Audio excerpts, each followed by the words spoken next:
Bien. No sé si esperamos unos 5 minutitos más para que se conecten los demás compañeros. Sé que son 18. Solamente hay... Así están casi todos. Bueno, hay gente invitada también, a la cual le Segundo doy la bienvenida. Moncada presente de suyo. Muy bien, Moncada. Correcto. Bien, muy bien. Bien, muchachos. Yo creo que ya tenemos un quórum suficiente. ¿Ya? Le voy a pedir a Edgar, no sé si me estás escuchando, Edgar, para que grabes esta capacitación online para los muchachos. ¿Le parece? Sí, ingeniero, estoy acá grabando. Igual, Correcto. el personal que está ingresando es todo el personal técnico que tiene Ya. acceso a ello para que se Ok, puedan usar y deseen también el certificado. De muy igual bien. forma, estamos ahí viendo a ver si van ingresando más de subestaciones, porque la idea también era que ellos de manera urgente puedan ingresar. Correcto. Ok, muy bien. Bien, mientras empezamos a las 11:10, vamos haciendo un preámbulo para aquellos que han llegado temprano. Eh, Permítanme presentarme. Algunos creo que ya me conocen. Mi nombre es Martín López Castillo. Soy ingeniero industrial. En el tema de seguridad, tengo más o menos 20 años de experiencia. He caminado por muchas actividades económicas, ¿no? No solamente de la parte eléctrica, que en la que me inicié hacía muchos años con el ingeniero Modesto Zapata en Electronorte, sino que también he estado bastante tiempo en el mundo de la mina, en el área petrolera, bastante tiempo también, y en otras actividades como construcción civil, energía, plantas de gas y construcción civil, últimamente 3 años en la ciudad de Sullana, en la construcción de la planta de tratamiento de agua residual, que si bien es cierto no la culminamos, ¿no? Por problemas políticos y un poquito económicos también, pero eso está al margen de la experiencia que uno puede tener, ¿no? En el área de seguridad y salud. Y por lo tanto tengo el honor y tengo la satisfacción de dirigirme a ustedes para dictarles una serie de cursos, ¿ya? Que son de especialización laboral y que un poquito lo que se pretende y lo que hemos conversado con el ingeniero Modesto, que es nuestro gerente general, es que también se certifiquen por dos temas fundamentales. La certificación les permite a ustedes, ¿no? Para aquellos que, digamos, que no tienen una acreditación, un documento que les diga que conocen del tema, porque se han formado de manera empírica, porque se han formado en el campo de manera directa, es tener evidencia también para nuestro cliente, que es el contrato que tenemos con ENOSA, de que nuestros técnicos están calificados, ¿no? Muchos de ustedes también, soy consciente que tienen mucha experiencia en el tema, es probable de que complementen las cosas que yo voy a decir. La intención de este primer curso es que sea bastante didáctico, bastante sencillo, ¿no? No pretendo que sean especialistas en instalaciones eléctricas, sino que tengan los conocimientos y que esos conocimientos los puedan validar, porque al final del curso, en 2, 3 oportunidades, les voy a tomar unos exámenes de conceptos básicos, ¿no? Que se deben manejar, y más aún para todos los que estamos metidos en este negocio, en el negocio de la electricidad. ¿Ok? Bien, falta un minutito para las 11:10. 11:10 empezamos. Y la idea es que el contrato que ganamos con ENOSA, muchachos, y es bueno que lo sepan, dentro de los términos de referencia, que es el contrato que tenemos con ENOSA, nos piden de que tenemos que acreditar o evidenciar de alguna u otra manera que los técnicos tienen una formación básica en algunos temas, ¿no? Le voy mencionando de manera rapidita, ¿no? Instalaciones eléctricas pide dos módulos, dos capacitaciones, una referida a instalaciones eléctricas 1, que dure una determinada cantidad de tiempo, que es con la que vamos a iniciar esta jornada de capacitaciones. Luego viene instalaciones eléctricas 2, ya un poquito más complejas, referidos a todo lo que es el mundo de la baja tensión, de la media tensión y de la alta tensión y de los servicios que se brinden en el campo, ¿no? Por el lado de ENOSA, con todos ustedes. Bueno, en el caso de ustedes, de manera particular, esto les va a servir más para tener una acreditación de conocimientos que para validar su experiencia, por ejemplo, en operación de plantas, ¿no? Definitivamente eso no lo voy a cuestionar, sé que ustedes son muy buenos en su área, pero lo otro siempre es bueno tener los documentos suficientes y decir, bueno, conozco este tema, lo llevé en GERSAP en mi época que estuve trabajando y les permite también a nosotros para seguir siendo más competitivos en el siguiente contrato si es que lo volvemos a ganar o los volvemos a ganar los contratos que tenemos con ENOS.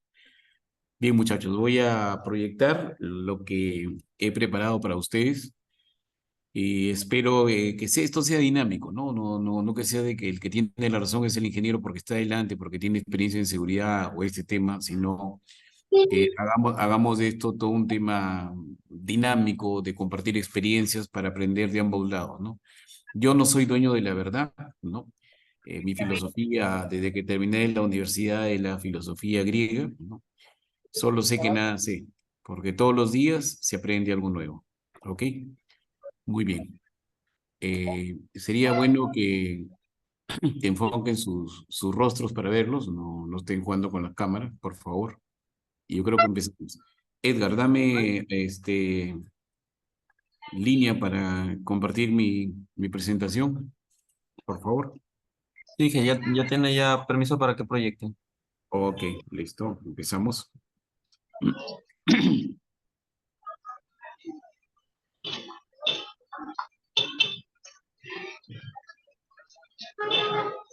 Un ratito.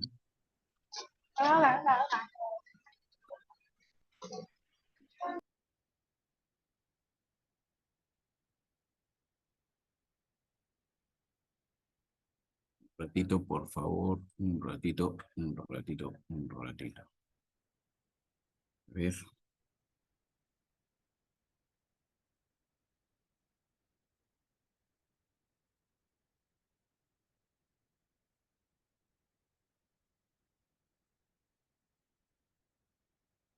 Ok. ¿Sí ven la presentación, muchachos? A ver, confírmeme si es que ven Sí, ingeniero, sí se aprecia. Ok.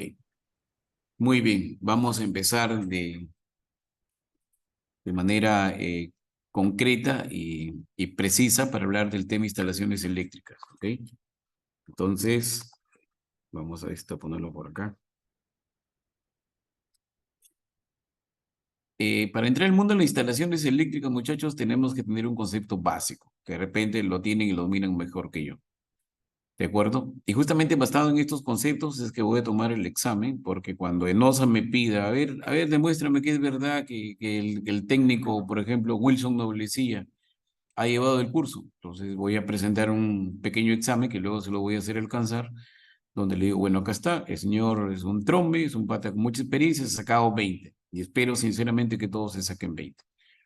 Muy bien, vamos a empezar con el concepto fundamental, lo más mínimo, lo más elemental, lo más básico que tiene que saber un electricista. Un circuito eléctrico, en primer lugar, es un conjunto de elementos eléctricos que están conectados entre sí y que permiten generar, transportar y utilizar la energía eléctrica con la finalidad de transformarla en otro tipo de energía, ¿no?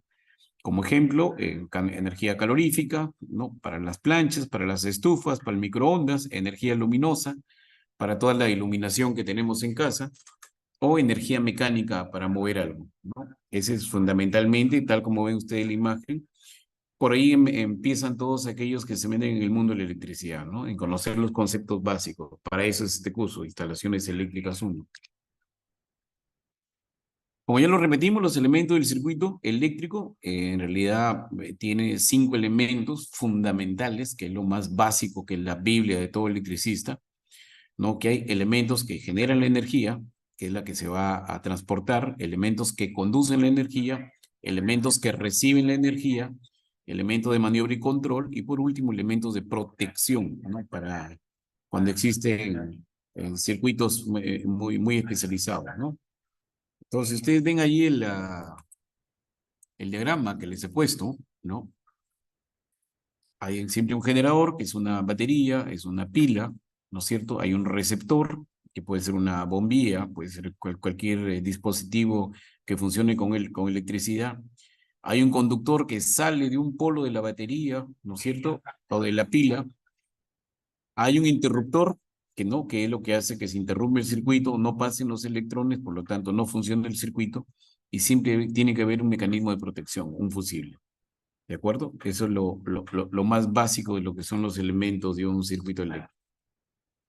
Ahora, tipos de circuitos eléctricos. También esto es papaya para ustedes, ¿no? Yo creo que en realidad esto es un insulto para ustedes, pero de todas maneras lo voy a mencionar para refrescarles la memoria, ¿no?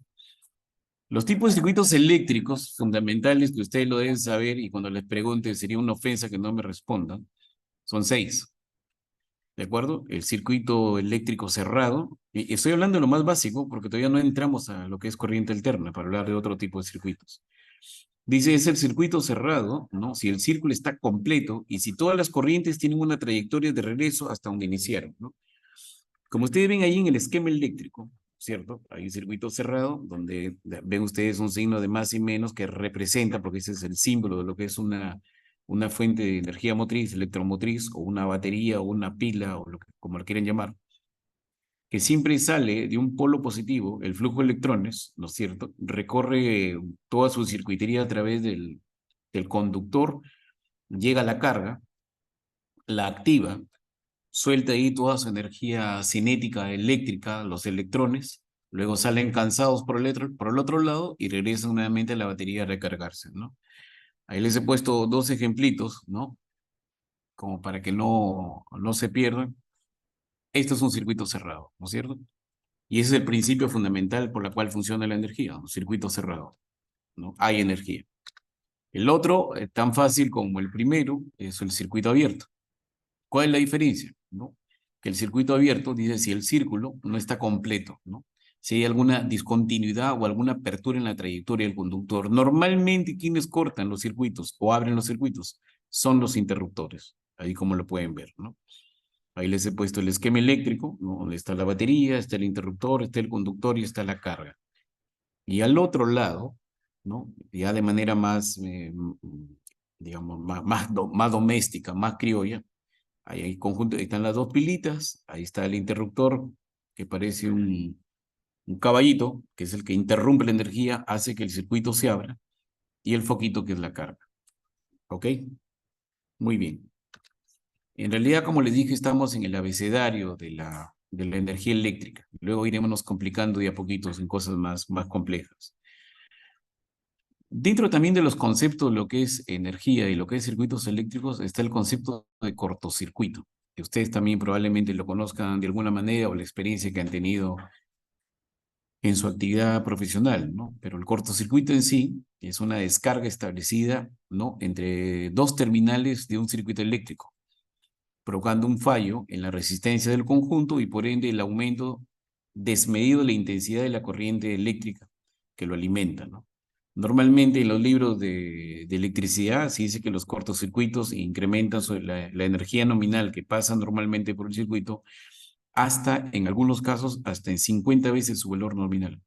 Por eso es que cuando hay un cortocircuito, la energía se eleva tanto, fundamentalmente el amperaje, que también ya deben saber, ¿no? Que es la corriente eléctrica, a tal extremo, pues, que el cable lo quema, ¿no? Por ejemplo, así como está en la figurita, ¿no? Un recalentamiento por cortocircuito, evidentemente se prende toda la circuitería y fundamentalmente la consecuencia son los incendios, ¿no? Los incendios que empiezan con estas características de cortocircuito, que son unas, y las otras que son por un mal diseño, ¿no? De la circuitería, y hablando ya de circuitos más complejos, que hace pues que el tipo de cable no sea el adecuado y una sobrecarga de corriente eléctrica se recalienta y no necesariamente cortocircuita, o posiblemente sí, sobre todo en los alambres mellizos, que ahora ya están prohibidos, en la que la corriente eléctrica se dispara, se recalienta el forro y se unen las 2 fases, genera un cortocircuito y se complica el tema, ¿no?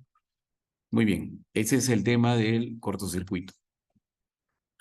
Ya conforme vamos avanzando y conforme ya los especialistas fueron complicándose la vida, sacaron otro tipo de circuito, que es el circuito en serie, ¿no? ¿Cuál es el concepto de un circuito en serie?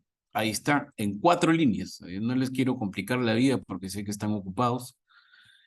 Y el concepto es ese, ¿no? Un circuito en serie dice que todos sus componentes comparten la misma corriente eléctrica. Hay un ejemplo típico de un circuito en serie donde varias lámparas están conectadas a un solo interruptor y a una fuente de energía una carga al lado de la otra, un foco al lado del otro, o sea, de la misma corriente, que fluye desde la fuente, o sea, desde la pila, desde la batería, desde la alcalina, lo que sea, a través del interruptor que es el dispositivo que abre los circuitos hacia la lámpara, ¿no?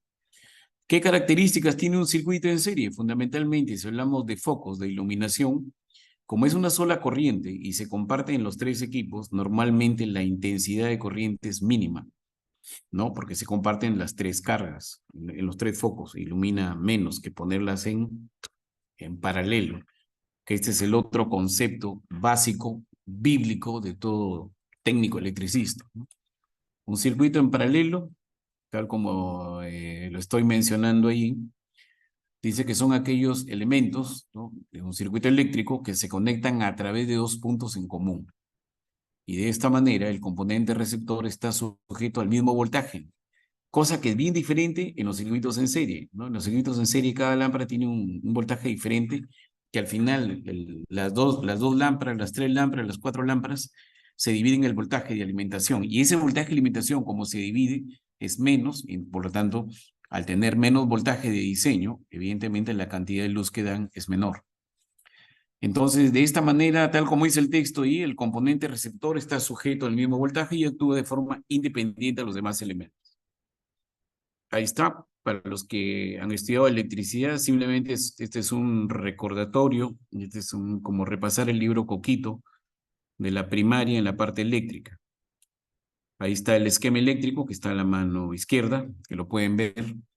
Ahí está el generador, la pila, la batería, lo que quieran. Ahí está el interruptor, está todos los conductores eléctricos y ahí están conectadas las dos resistencias, ¿no?, que es prácticamente la simbología de los focos, ¿no?, de las cargas eléctricas.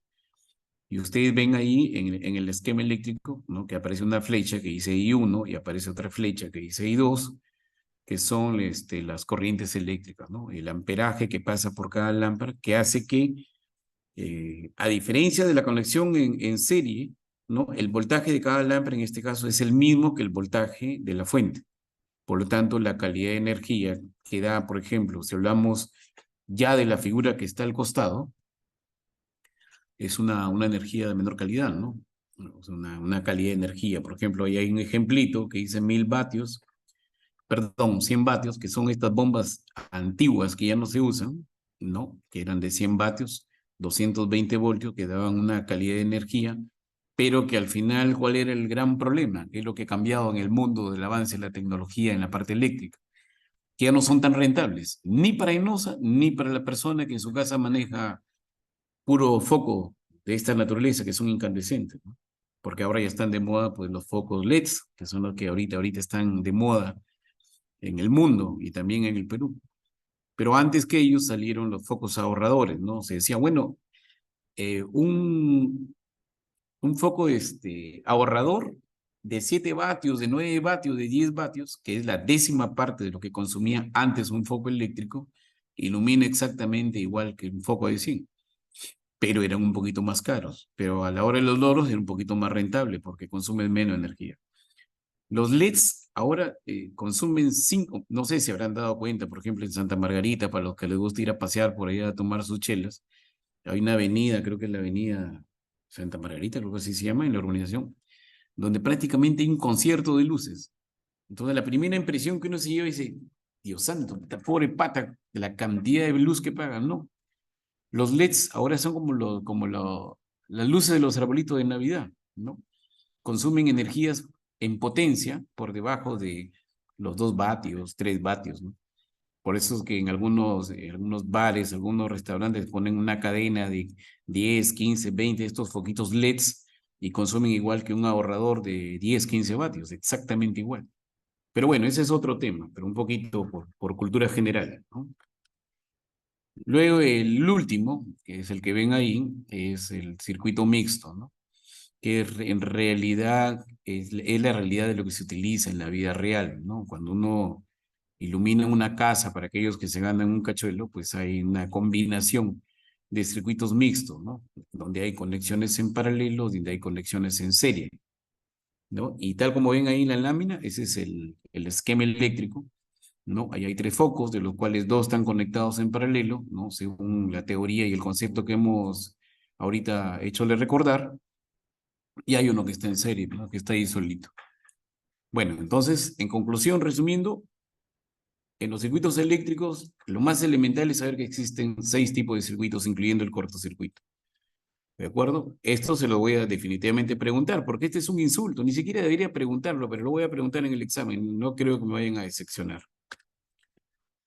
Ahora entramos ya un poco ya a las cosas que probablemente les aburra un poquito y les dé dolor de cabeza, ¿no? Que aunque les parezca mentira, esta es la ley fundamental que rige las instalaciones eléctricas básicas, ¿no? Lo más básico. Bueno, ustedes, igual que yo, saben que hay 2 mundos, el mundo eléctrico, ¿no? El mundo de la corriente continua, en la cual son expertos los ingenieros electrónicos, incluso es mucho para ellos, porque en la corriente continua, en los celulares máximo trabajan con 4 voltios, 9 voltios, pero bueno, pero es corriente continua. Y el mundo en que estamos metidos nosotros es la corriente alterna, que luego hablaremos más adelante de la complejidad de este tipo de energías.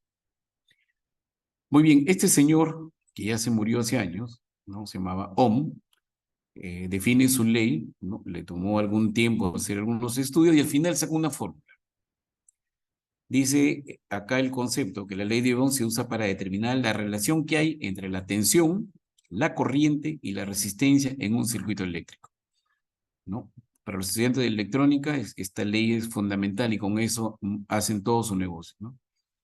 ¿Qué dijo Ohm? Ohm, en base al circuito que está ahí, que es un circuito cerrado, ya lo hemos estudiado, ¿qué es lo que dijo? Señores, el valor del voltaje en un circuito eléctrico cerrado va a ser el producto de la intensidad de corriente o de la corriente eléctrica por la cantidad de resistencias que existan en el circuito. Y se acabó. ¿Qué significa eso? Un buen romance. Que el voltaje, ¿no? Que se mide en voltios en un circuito eléctrico es igual a la intensidad de corriente que se mide en amperios por la unidad, por las resistencias que existan de carga que se miden ohmios, ¿no? Se acabó. Entonces, voltaje es igual a amperios por ohmios. Y luego en el otro triangulito que ven al costado, dijo, bueno, pues no hay que ser súper inteligente para despejar el valor de I. Este es 3er año de secundaria, la álgebra más simple.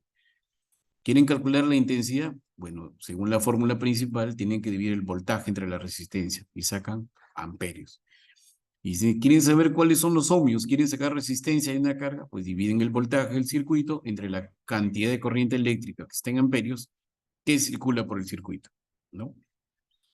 Siempre, tal como está ahí en la figurita, el sentido convencional de la corriente eléctrica siempre sale del polo positivo, de la pila, del generador, de la batería, ¿no? Esas bolitas rojas que ven ahí no son hormigas, son los electrones que se están moviendo por el circuito, pasan por el interruptor si es que el interruptor se los permite. O sea, si el interruptor está en sistema cerrado, los electrones pasan, llegan a la carga, que es el receptor, que puede ser una plancha, puede ser un foco, puede ser microondas, puede ser refrigerador, puede ser lo que ustedes quieran. Y luego pasan, una vez que descargan toda su energía potencial en la energía del electrodoméstico, el que se han comprado en casa, regresan nuevamente por el otro lado, ¿no? Ya cansados, ya desgastados, se meten a la batería y se recargan nuevamente. Por eso que se llama circuito, es un circuito de electrones. Salen una mancha de electrones, recorren, hacen su chamba y se regresan al generador. Hasta que, si en caso de una pila, se desgasta el generador, se acaba el generador, porque es un acumulador de energía, ¿no? Muy bien. Antes de seguir, de repente los estoy aburriendo, muchachos. ¿Alguna pregunta en particular?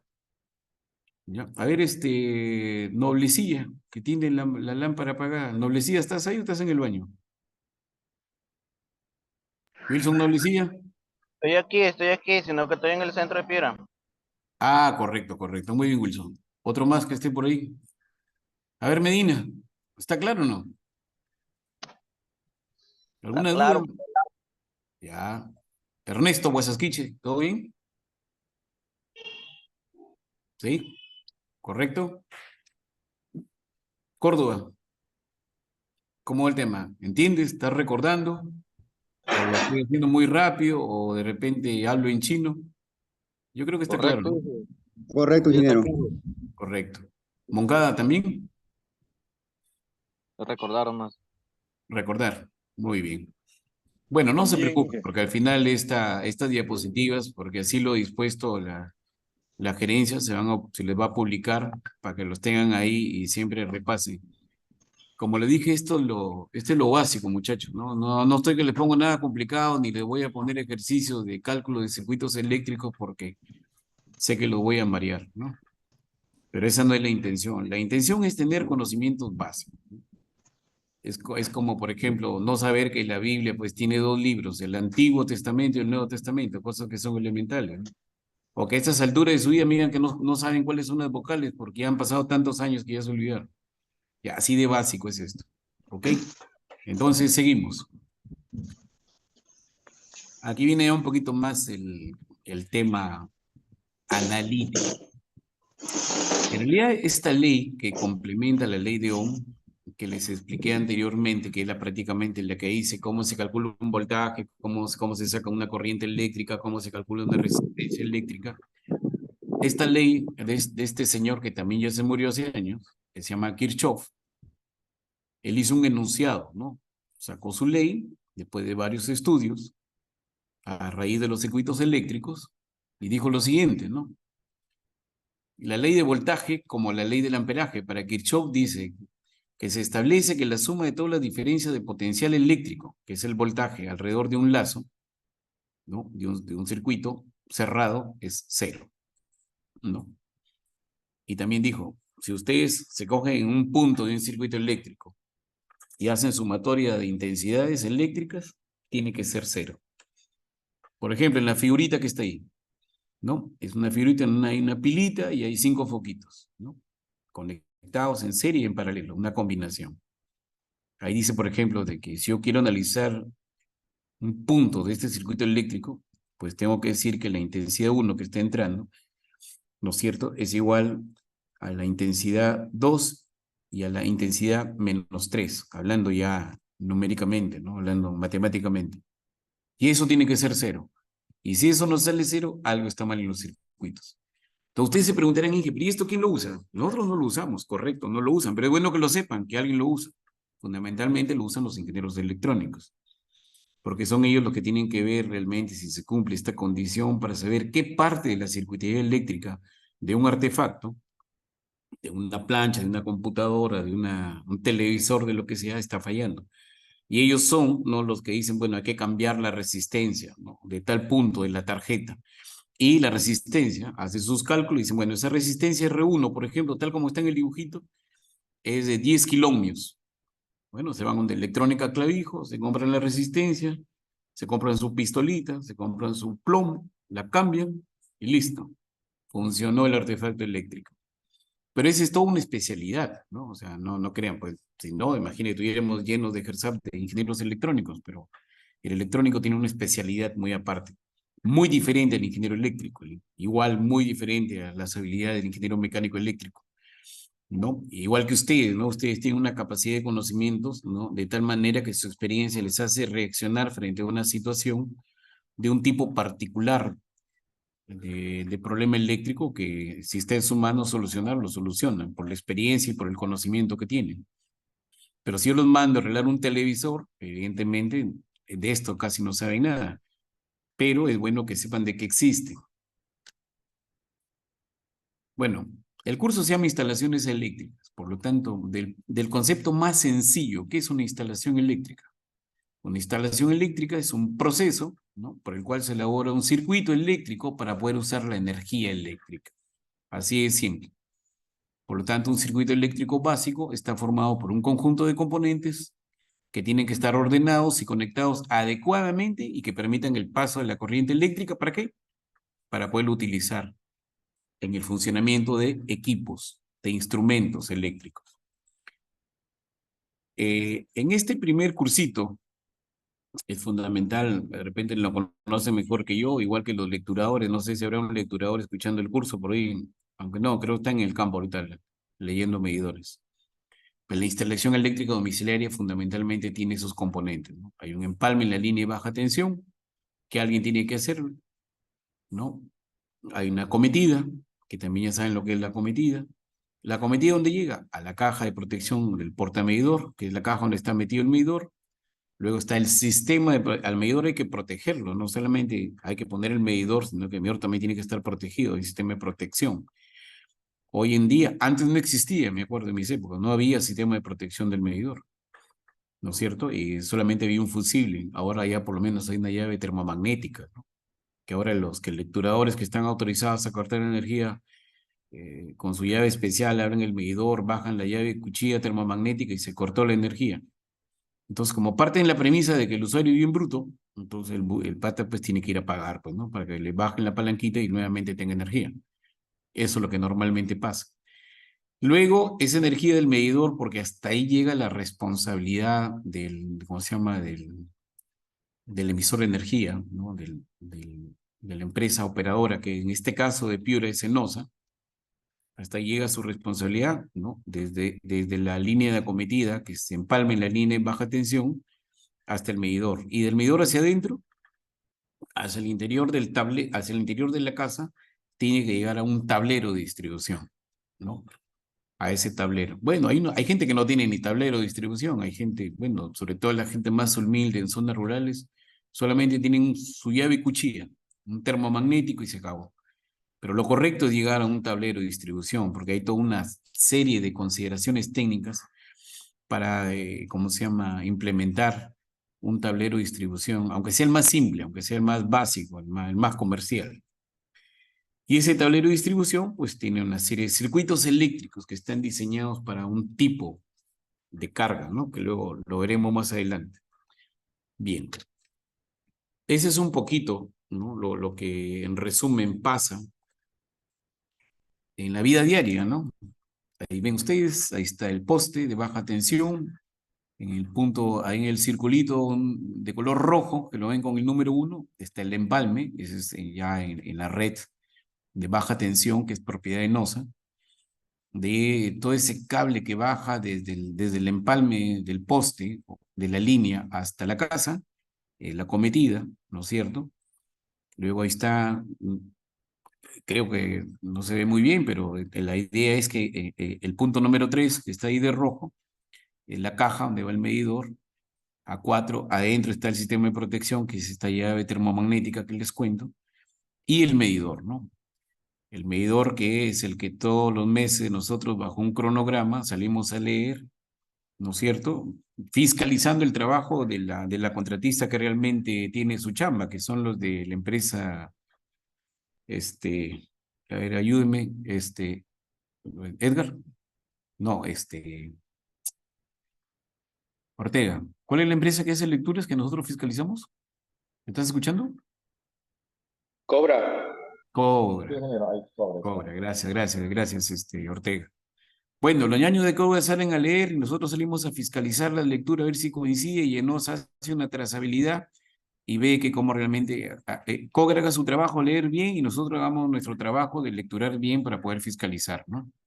Porque si no, después llegan los problemas, ¿no? Llega el usuario que no, que antes yo pagaba 100 soles y ahora pago 1000 soles. ¿Por qué? Porque el lecturador ese ni llega, ¿no? Porque siempre tienen un pretexto, ¿no? Siempre tienen una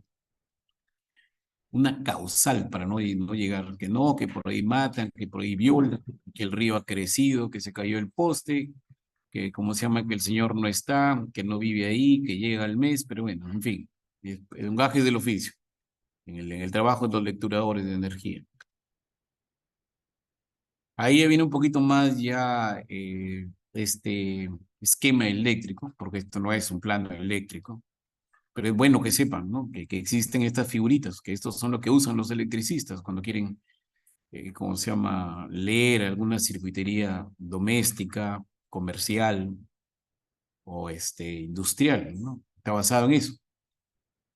Entonces, las instalaciones básicas son aquellos elementos indispensables que se requieren en cualquier tipo de edificación. ¿Qué edificaciones? Fundamentalmente una casa, un domicilio, un edificio de oficinas, un centro comercial, lo que sea. Estas instalaciones son fundamentales para garantizar el correcto funcionamiento y comodidad de los usuarios. Ahí, no sé, les he puesto a colores, ¿no? Con manzanitas, como decía mi abuelo, de que ustedes se dan cuenta, cada color que hay ahí es un tipo de cable. por ejemplo, y que cada tipo de cable, cada color de cable que sale del tablero de distribución de una casa, por ejemplo, que es el ejemplo que les he puesto ahí, llega a una llave termomagnética particular, ¿no? Por ejemplo, si vimos arriba las rayitas donde están los colores, dice el circuito que está de color azul, ¿no? No sé si lo ven, ahí está solito, una rayita hacia arriba, un cablecito hacia arriba, abajo en el tablero, es para otras tomas, ¿no? De repente alguien más adelante, no sé, pues se convierte en un mecánico especializado y tiene que comprar máquinas especializadas, ahí tiene su circuito aparte para sus máquinas. El de color rojo, si ustedes lo ven, ilumina todas esas bolitas que tienen una cruz, ese es el símbolo de los focos eléctricos, de las cargas eléctricas de iluminación. Entonces, todo lo que está ahí de color rojito llega también a su llave de cuchilla, y ese color rojito, tal como dice la leyenda, que está arriba en el cuadradito, es para iluminación. Ese circuito, esa llave termomagnética es exclusivamente para iluminación. Y así al costadito ven otra termomagnética que sale una línea amarilla que también llega al tablero. Es para aquellos, pues, pitucones, pues, que tienen calefacción en su casa, pues, ¿no? Tienen mucho frío y quieren aire acondicionado calientito. Y esto es su línea, ¿cómo se llama? Su circuito eléctrico particular para calefacción. En caso de Piura no se usa calefacción, pero sí usa aire acondicionado. Los aire acondicionados son equipos que tienen una gran potencia de consumo de energía, ¿no? Que luego lo vamos a ver adelante, no sé si aquí en este curso, no me acuerdo si lo he puesto, sino en el que viene. Entonces, circuito exclusivamente para los aire acondicionados.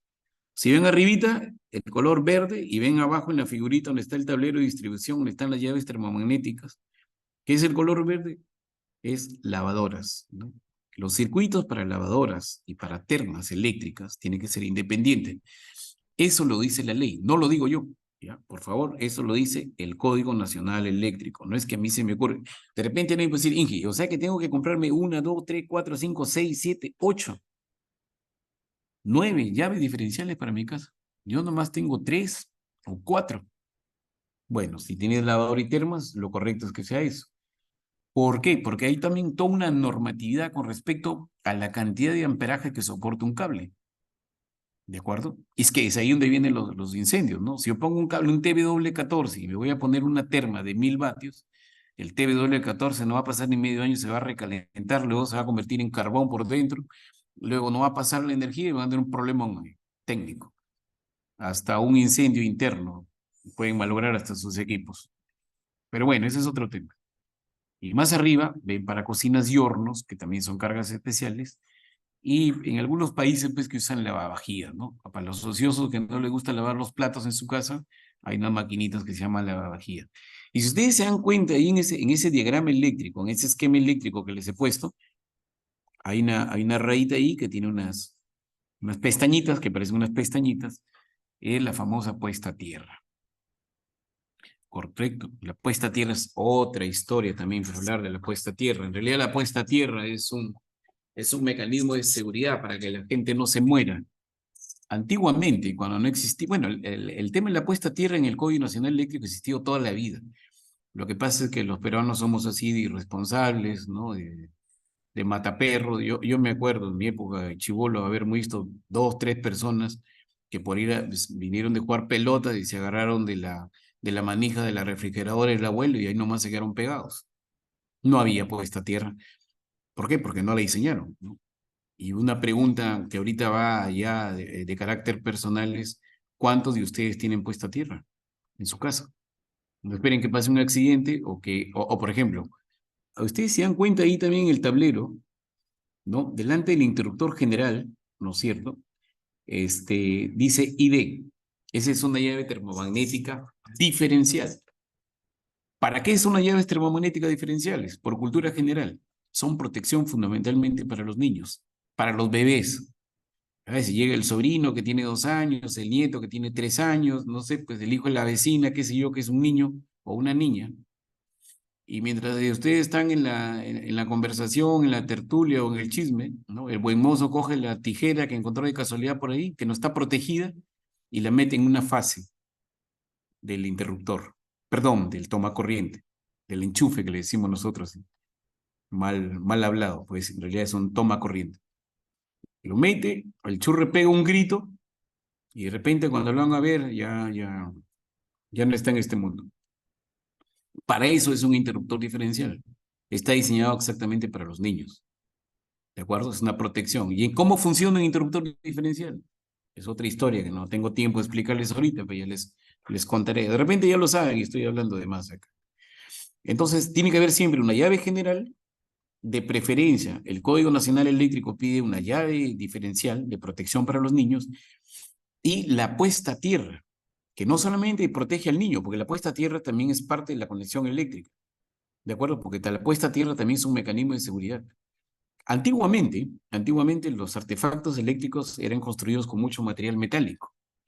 Entonces, cuando la corriente eléctrica se achora y se raya y los electrones se pasaban a la carcasa eléctrica, fundamentalmente esto pasaba con los motores eléctricos, ¿no? Que su carcasa es eléctrica. Entonces, agarraba algún desperfecto, mal mantenimiento, por humedad, por tierra, por lo que sea, se energizaba, se electrizaba la carcasa del motor eléctrico. Entonces llegaba el mecánico de comer su ceviche con las manos húmedas, se apoyaba en el motor eléctrico y ahí nomás quedaba. Lo llevaban al hospital y era demasiado tarde. Así le dieran respiración boca a boca, el hombre ya estaba tieso. ¿Por qué? Porque antiguamente la puesta a tierra para mucha gente, incluso para alguna gente ahora, es una estupidez, es una ignorancia, es una manera de botar el dinero a la basura. Y tarde o temprano las puestas a tierra te salvan la vida. ¿Ok? Entonces, ¿qué es fundamental en un circuito, en una instalación eléctrica básica en su casa? Por lo menos tiene que tener 4 llaves termomagnéticas. Su llave general, su interruptor diferencial y sus llaves de iluminación aparte y tomacorrientes aparte. Ya luego, cuando se pituqueen, ganen más plata, se compran una máquina que consume mucha energía, ponen otra llave termomagnética por seguridad de sus equipos y por seguridad de la casa. ¿Ok? Muy bien. Sigamos. Esto que está aquí, a diferencia de esto, este es un esquema eléctrico. Y esto que está aquí, ¿qué cosa es? En realidad es un plano eléctrico. Eso es lo que le dan cada vez que uno construye una casa y le contratan al electricista, le entregan esto. Dicen, Sambo, tienes que instalarme esto, así tal cual está en el plano. Este es un plano eléctrico, ¿no? O un plano eléctrico, en este caso, visto desde arriba de una planta eléctrica, ¿no? La electricidad doméstica es la tensión eléctrica de la corriente alterna. Ya empezamos a cambiar de conceptos. Que tiene un propósito general para suministrar energía eléctrica. Otro término acorde es energía domiciliaria o energía residencial, ¿no? Si ustedes se dan cuenta que esto es lo que le dan al técnico electricista, ¿no? Todas esas cosas que parecen ahí un laberinto de líneas, eso es lo que tiene que hacer. Eso es lo que tiene que instalar y eso es lo que tiene que poner. Que evidentemente, al final, cada una de estas cosas que son diferentes circuitos, pues tiene que cumplir con esto, ¿no? Tienen que decirle, a ver, compadre, demuéstrame dónde has puesto la circuitería de lavavajillas, porque mi lavavajillas la voy a poner acá. ¿Dónde me has puesto ¿cómo se llama? La calefacción. Yo la calefacción la voy a tener aquí. Por favor, levántame una tubería hasta arriba que llegue al tablero, ¿no? A este tablero que está aquí, de la calefacción o del aire acondicionado que voy a poner. O sea, todo lo que está aquí, que es un esquema eléctrico, es la chamba que hace un electricista a través de un plano eléctrico, que es el plano que ven ahí. ¿Ok? Esa es una chamba compleja, ¿no? Y hay que tener una especialidad. Probablemente alguno de ustedes se recurse en eso, ¿no? En su rato de aburrimiento. Por lo tanto, vamos un poquito ya consolidando conceptos. La electricidad doméstica es la tensión eléctrica de corriente alterna, ¿no? De propósito general para suministrar energía eléctrica. Otro término acorde es energía domiciliaria, que es la que utilizamos básicamente en nuestro negocio. Ahora, ¿cuáles son los valores de esa energía eléctrica, ¿no?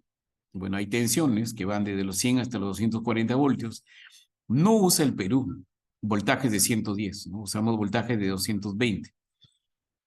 La frecuencia, por ser una corriente alterna, que es bien diferente a la corriente continua que usan los electrónicos, nosotros tenemos frecuencias de trabajo que van entre los 50 y los 60 Hz, ¿no?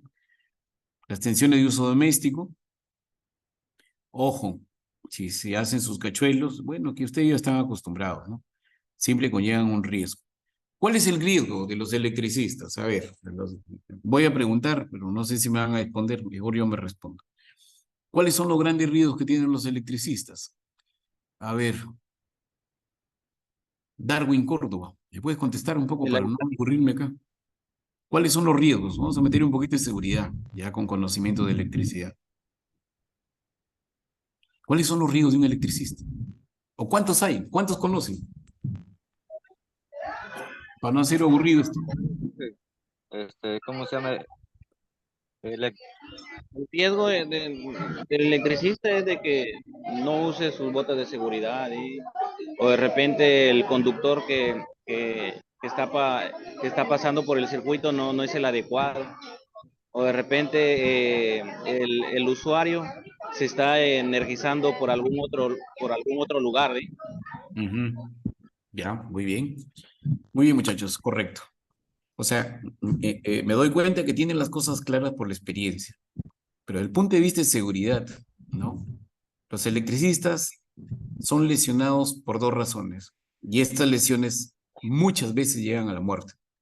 Es el choque eléctrico, que ahí lo he puesto, y abajo me olvidé de ponerlo, y es el arco eléctrico.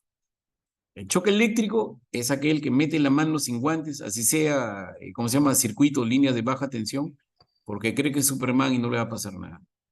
Y si no está correctamente aislado, como dijo Darwin, evidentemente la probabilidad de que lo lesione más fuerte es más alta, porque no tiene elemento de protección. ¿Por qué? Fundamental. El choque eléctrico es un contacto, el contacto franco con alguna superficie, ¿no? Donde normalmente tú te descargas y en realidad no debería hacerte nada. Fíjense lo que voy a decir, no debería hacerles nada si es que esa conexión eléctrica que han revisado, donde están haciendo su cachuelo, tuviera puesta a tierra. Porque, a ver, ¿qué sucede, muchachos? Un poquito para que la tengan clara. La corriente eléctrica tiene una particularidad, ¿no? Esa es la razón de por qué se exige el pozo a tierra. Cuando una superficie se energiza y no contacte con el ser humano, sea un niño, sea un animal, una mascota, incluso un electricista, la corriente eléctrica sale y se enfrenta a dos opciones. A la mano de la persona que tocaba, por ejemplo, tomando el ejemplo del motor, la carcasa del motor y el pozo a tierra. ¿Cuál es la diferencia? ¿Por qué escoge irse al pozo a tierra y por qué no decide descargarse en el trabajador y matarlo con una descarga eléctrica? Porque el diseño del pozo a tierra tiene que ser de tal manera que su resistencia, su ohmiaje tiene que ser bajo, bien bajo. Normalmente, una persona normal tiene una resistencia de 50 ohmios en su cuerpo, en sus manos. A excepción, pues, que sea un maestro fierrero, un albañil, pues, que tiene callos en las manos por la chamba, de que su resistencia, por ese aislamiento que le generan los callos, pueda subir hasta 100, 200 ohmios. Estoy hablando de ohmios. Entonces, cuando la corriente sale y ve la mano del trabajador o de la persona y ve la conexión a tierra que se va hasta el jardín, si está bien diseñado. A ver, por favor, muchachos. A ver, apaguen su música. Gracias. Entonces, ¿qué hacen? No sé cómo lo hacen, hay que preguntarle a los electrones por qué toman decisión, pero siempre se van a la menor resistencia. Y la puesta a tierra, el pozo a tierra está bien diseñado, ¡pum!, se arrancan para allá. Y al pata no le pasa nada. Puede abrazarse con el motor, así tenga, ¿cómo se llama?, descarga a tierra y no le va a pasar nada. ¿De acuerdo? ¿Por qué? Porque la resistencia de los pozos a tierra normalmente están entre 5 a 10 ohmios. A excepción de los pozos a tierra, por ejemplo, de las plantas de gas, que tiene que ser 0.5 a 1 ohmio. ¿Por qué? Pues una planta de gas, pues ahí no puede haber ni siquiera una microchispa, nada. Si no, ahí todos salen volando, ¿no? Yo trabajé en la planta de gas Pariña, donde teníamos un promedio de 60, 80.000 galones de gas licuado de petróleo. Teníamos como 40.000 galones de metano, 30.000 galones de pentano y butano. Y los mezclábamos para hacer el gas licuado de petróleo y luego los vendíamos, los envasábamos. Y todo, no sé, creo que habían 200 pozos de tierra en la planta. Y los chequeamos casi semanal o quincenalmente, que no pasen de un ohmio, que no pasen de un ohmio, de preferencia 0.5. Y se construyen pues con una tecnología muy avanzada, sobre todo de soluciones muy sensibles, ¿no? Uno no se puede dar el lujo de generar una microchispa en un ambiente que está cargado de gas. Ese es por ponerles un ejemplo. ¿De acuerdo? ¿Alguna pregunta hasta aquí? Buenos días, Llovera. Dale, dale. Cada cuánto tiempo se le debe hacer mantenimiento al sistema de puesto de tierra, todos los pozos? Bueno, la norma dice cada 6 meses, pero en realidad ¿cómo se llama? Plantas muy riesgosas, en realidad eso lo define el área de operaciones y de seguridad, ¿no? Por ejemplo, nosotros en la planta de Gaspariños que te hablo en Talara lo hacíamos quincenalmente, pero eso no está normado, eso era parte de una buena práctica. Es mejor estar asegurados de que los sistemas de humeaje de la puesta a tierra estaban muy bien diseñados, a esperar los 6 meses por ley para hacerlos. Es un tema ya de criterio técnico También profesional. se puede hacer un checklist y ya se hace la medición mensual, pues, ¿no? Medición, pues, ¿no? Según cómo Ah, esté. también, claro. Pescas tu megómetro y haces tu medición mensual. También, excelente, buena propuesta. También es válido eso. Sí, sí. Ok. ¿Otra pregunta más? Seguimos entonces, ¿no? Bueno, si ustedes han leído el texto conmigo, hay una parte en la que dice que, ahora, pregunta de cultura general. ¿Cuánto necesita de energía el cuerpo para que te dé una fibrilación cardíaca y te mueras? O te dé una fibrilación ventricular en el corazón. No, por ejemplo, muchos electricistas que trabajan en baja tensión no creen que la vida la tienen comprada y muchos de ellos, en la experiencia que tengo, se han muerto por ese desconocimiento, por esa ignorancia. Los médicos, que son los que han trabajado este tema, ¿no? Han llegado a deducir que para que el corazón entre en fibrilación ventricular, ¿no es cierto? Y se paralice, solamente son necesarios entre 25, dependiendo de la contextura corporal del cuerpo de cada persona, a 50 miliamperios. Evidentemente, pues un flaco que no come, pues le caen los 25 miliamperios y le llega al corazón esta intensidad de corriente y el hombre se muere, ¿no? Entre un paro cardíaco o cardiorrespiratorio por fibrilación ventricular y se muere. Evidentemente, pues si es un pata bien bendecido, pues que pese 100 kilos, 120 kilos, como algunos de ustedes, probablemente necesiten 50, 60 miliamperios para morirse. Pero eso no lo digo yo, eso lo dicen las estadísticas de la gente que se ha muerto por, ¿cómo se llama?, por choque eléctrico. Pero es bueno que lo sepan. Por eso es que yo les decía que las puestas a tierra, pues no pueden tener ni ¿cómo se llama?, de entre 5 a 10 ohmios, ¿no? En la casa, porque eso es lo que se pide. Pero si pueden comprar una solución, por ejemplo, como el Torgel y otros productos químicos de alta calidad, ¿cómo se llama?, de reducción de resistividad, cómprenselo, pues, ¿no? Ok, sigamos. Muy bien. Fíjense que de Inge, esto... Sí, dale. definición del peligro, choque eléctrico y el otro es el arco eléctrico. El arco eléctrico, efectivamente, ¿no? El arco eléctrico, desgraciadamente, es enfrentarse a un cortocircuito franco. Y normalmente los cortocircuitos por arco eléctrico se generan en tableros, ¿no? Y en celdas de distribución. Fundamentalmente, en las que más he visto accidentes de gente quemada por descuido de seguridad es en celdas eléctricas, ¿no? Yo trabajé en el área de selva y una mala aplicación del procedimiento terminaron completamente quemados, ¿no? Para eso es que a ustedes en las subestaciones, porque creo que la mayoría de ustedes son operadores, fundamental cuando uno va a aperturar una celda, ponerse su traje al flash, ¿no? En todo caso, se genera un arco eléctrico. Sabe que el arco eléctrico tiene por lo menos de temperatura 1200 grados centígrados, 10 a 12 veces la temperatura del agua hirviendo.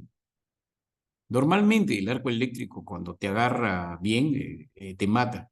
¿Por qué? ¿Qué dicen los médicos cuando tú llevas a un quemado? 25% del área del cuerpo quemado, la probabilidad es 80-90% que muera. Su recuperación es bien compleja. Normalmente los que viven son los que se queman el 5%, 10%, y estoy hablando de quemadura de tercer grado, que son quemaduras que destrozan prácticamente todo el tejido de piel, ¿no? Ok, entonces por eso es que hay que ponerse el traje al flash, y si no, pues el mínimo la careta al flash, ¿no? ¿Por qué? Porque esas caretas están hechas de un plástico, de un polímero especializado que tiene, ¿cómo se llama?, una normatividad de fabricación, que es la norma ANSI, en la que pueden resistir esas temperaturas, ¿no? Vamos a suponer de un tablero choca la fase R con la fase S del tablero, que normalmente son barras, eso explota, ¿no? En un semejante fogonazo, ¿no? 1200 grados centígrados, que el cobre lo hace chocolate, y eso te cae en la cara, evidentemente, la tendencia de que pierdas la vista o te mueras es altísima, sobre todo si es en la cara. Para eso es que se usa, ¿no? Evidentemente, pues el resto es el complemento, pues no, para eso se le hemos dado sus, ¿cómo se llama? Sus mantas dieléctricas, se paran en su mantita dieléctrica, verifican bien, traten de limpiar del polvo la pértiga con la que van a hacer sus operaciones, su careta flash, sus guantes dieléctricos para el tipo de voltaje que van a manipular y listo, el resto es experiencia, pero siempre hay que tomar las medidas de seguridad para trabajar algunas operaciones, manipulaciones, sobre todo ustedes, ¿no? Que trabajan con tensiones de media tensión y de alta tensión en las centrales eléctricas. Muy bien. Este es un esquema eléctrico, este es un plano eléctrico para el electricista, ¿no? Y el electricista normalmente, él lo que ve acá, ¿no es cierto? Ve una serie de rayitas y de curvas, y cada una de ellas es una tubería. Y dentro de esa tubería, que tiene que estar diseñada también la tubería por el ingeniero eléctrico, por el especialista eléctrico, o por el electricista, en el caso de ustedes, que se ganan un cachuelo, ¿no? Tienen que ver primero la cantidad de conductores que van a pasar y el calibre del conductor que va a pasar. Porque poner el tubito, y lo primero que tiene que preguntar el electricista es qué tubito es. ¿Es de media pulgada? ¿Es de 5 octavos? ¿Es de 1 pulgada? ¿Cuántos cables van a pasar? Y listo, ya él pasa, pone los centros de luz y listo, se acabó. Pero luego viene la chambla de él mismo, ¿sí? Que también es especialista y es un buen electricista, en esto, cibergramo unifilar, ¿no? Ahí está, por ejemplo, ¿no? Interruptor general, tiene que ser entre 25 y 32 amperios. Ese es su, ¿cómo se llama? Su interruptor que tiene que comprar en la ferretería. Ahí está su interruptor diferencial. Fíjese que el interruptor diferencial tiene más alto amperaje, de 40 a 30 miliamperios, perdón, miliamperios, ¿no? Estoy hablando piedras. Miliamperios. ¿Por qué? Porque esa es la corriente de comparación, porque eso se llama interruptor diferencial. Porque cuando el niño cuando hablamos del clavo, de la tijera que el niño mete en el interruptor, ¿qué es lo que hace el interruptor diferencial? Compara. En un circuito eléctrico, como lo hemos visto al principio, si salen 5 amperios de la batería, tienen que regresar por el otro lado 5 amperios. Que lleguen cansados es otro tema, pero tienen que llegar la misma cantidad de carga. ¿Y por qué es diferencial? Porque si en el circuito salen 5 amperios, el niño mete la mano y ya se desniveló en 0.05 amperios, el interruptor tiene la sensibilidad de percibirlo y se apertura. ¡Plac! Bueno, el niño se pega el susto en la patada, ¿no?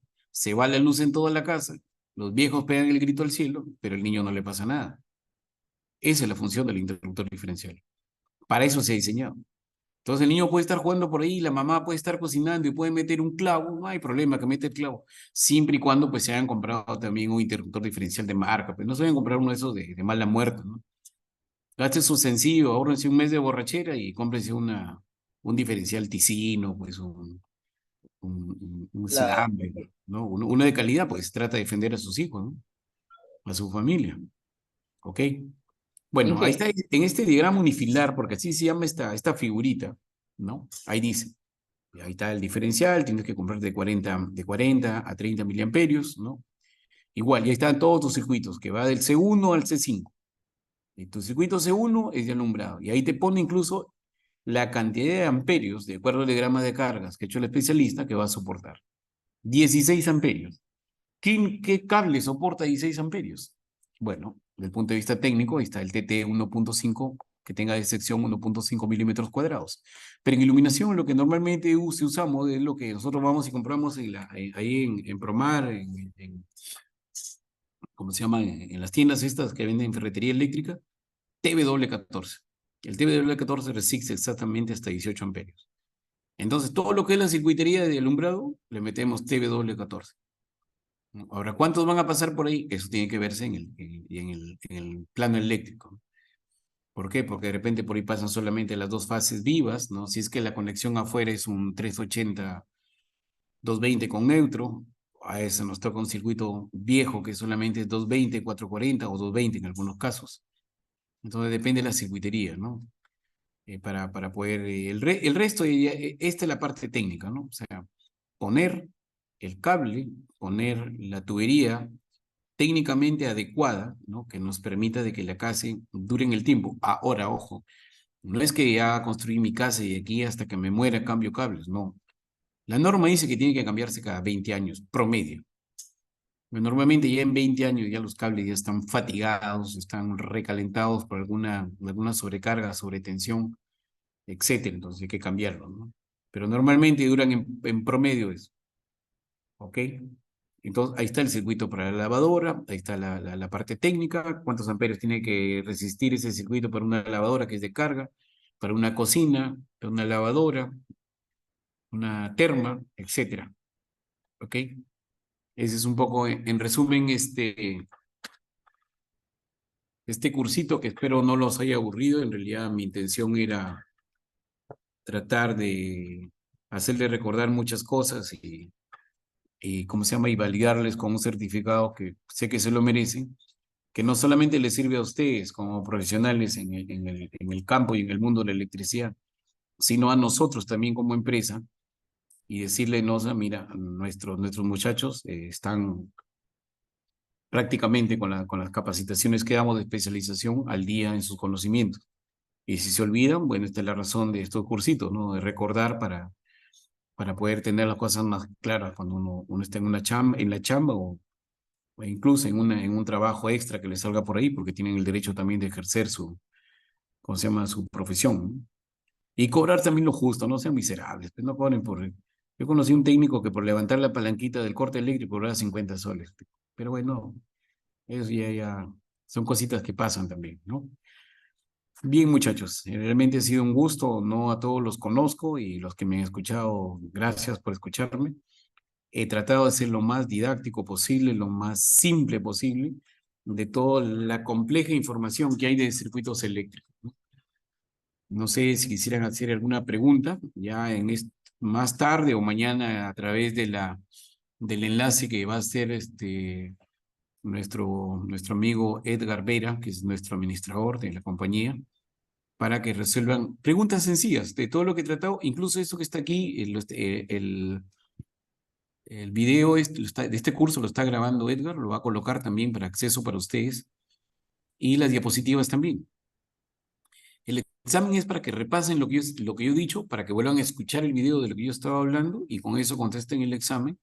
Y en función de ese examen, si no salen tan bien, hay una segunda, hasta una tercera oportunidad, en la que tengan los conceptos claros. Como le digo, estos son conceptos básicos, este es lo más, este es el kinder de la electricidad, que no hay nada de mágico acá. Y luego ya más adelante les comunicaré cuándo haremos el cursito ya de instalaciones eléctricas 2, que también lo tengo ahí programado. No sé, ¿alguna pregunta? ¿Alguna duda? ¿Alguna murmuración? Algo que no haya dicho correctamente y que esté hablando piedras, estoy dispuesto a corregir también. A ver, Aurelio Adanaquén, te veo atento. ¿Está bien todo o no? Con confianza nomás, Aurelio. Sí, ingeniero, todo conforme. Una consulta nomás. Dale, dale. ¿Se va a habilitar ese examen que menciona? ¿A partir de qué hora? Ah, buena pregunta. Déjame coordinarlo con mi gran amigo Edgar Vera, probablemente dentro de una hora, en todo caso después del almuerzo, en la tardecita, para que lo resuelvan. Yo recibo acá los resultados de su examen y si no están bien, le daré otra oportunidad. Ya, me escribirán por WhatsApp. La cosa es que yo quiero que todos salgan bien y tengan buenas notas. Lo que quiero tener es evidencia ante NOSA de que el curso que he dictado me han escuchado y que de todo lo que he dicho, de todas las barbaridades que he dicho, algo se les ha quedado o algo ya lo conocen y simplemente lo han recordado. ¿Ok? Esa es la intención, tener evidencia. ¿Para qué hace de Gersap de que seamos una compañía más competente, ¿no? ¿Por qué? Porque los certificados en este tipo de capacitaciones dicen mucho también de la compañía, porque ahorita estamos invirtiendo tiempo en horario de trabajo, porque la ley también así lo establece, dice que las capacitaciones tienen que hacerse en horario de trabajo. Por eso es que le doy las gracias por escucharme y por estar atentos, ¿no? Y aquellos que no han prendido su cámara y están en el baño, están cocinando o dicen que están haciendo algo, bien también, ¿no? Pero espero que en el examen me lo respondan tal cual, porque el examen es personal y va dirigido a su WhatsApp. ¿Ok? O a su correo. Sí, ingeniero. Muy bien, muchachos. Gracias por todo y será hasta otra oportunidad. Cualquier cosita, ¿cómo se llama? Mi WhatsApp. Y mi correo es capacitaciones@gersap.com. Cualquier cosita me pueden escribir por ahí. O cualquier consulta, ¿no? Que esté a mi alcance. Bueno, un poquito, si yo les he hablado con cierta propiedad, es que yo estudié electricidad en Sensico, cuando nadie sabía lo que era Sensico. Me acuerdo que el pata este que era el promotor se paraba en la puerta de la universidad y nos rogaba, ya, ponte a estudiar. ¿Y cuánto cuesta? No, es gratis. ¿Y dónde es? En Sensico. ¿Y qué es Sensico? No, que recién lo creó la Capeco. Y le digo, ¿y hay certificado? Sí, sí hay, dijo. ¿Y dónde lo dictan? Lo vamos a dictar en colegio. Me acuerdo que el primer colegio que fui en Castilla era el Colegio Miguel Cortés. Ahí recibí mi primera clase de electricidad en Sensico. O sea, aparte de ingeniero, soy también técnico electricista. Y también me he recurseado, también haciendo igual que ustedes, haciendo conexiones eléctricas, metrados, tableros. Claro, de menor cuantía, ¿no? No me he metido a cosas muy sofisticadas porque se requiere la firma y la especialidad de ingeniero mecánico eléctrico o ingeniero eléctrico para el tema. Yo soy ingeniero industrial, ¿no? Y soy ingeniero civil, pero no tengo formación en eléctrica, a excepción de aquella que la hice en ENOSA, porque trabajé en ENOSA un tiempo en control de pérdidas, trabajé luego en Chiclayo en control de pérdidas, y me he metido en el mundo de la energía eléctrica porque me gusta, ¿no? Bien, muchachos, gracias por todo, por escucharme. Buenos días, que tengan buena guardia. Buen día, ingeniero. Nos vemos, ingeniero. Nos vemos, técnico, no la. Ok, Gracias. muy bien, Gracias, muchachos. ingeniero. Ok, Gracias, que. ok, Gracias, ingeniero. Gracias, ingeniero. muy bien, Gracias, Inge. correcto, buena guardia, atentos en la chamba. Muy bien, Hugo, gracias por todo. José Carlos, Gracias, Inge. muy bien, Coscomba, Cohechos, Nos vemos. Percy Valladares, muy bien, Percy, estaba atento, te he visto ahí, atento a la jugada, muy bien. Gracias, ya, ok. Erika Muy bien, Pata, ingeniero. Máncora. Ok. Puse. Máncora, muy bien, está bien. Ok, algún día estaré por ahí. Gracias, Inge. Bacán. Ok, ya, excelente.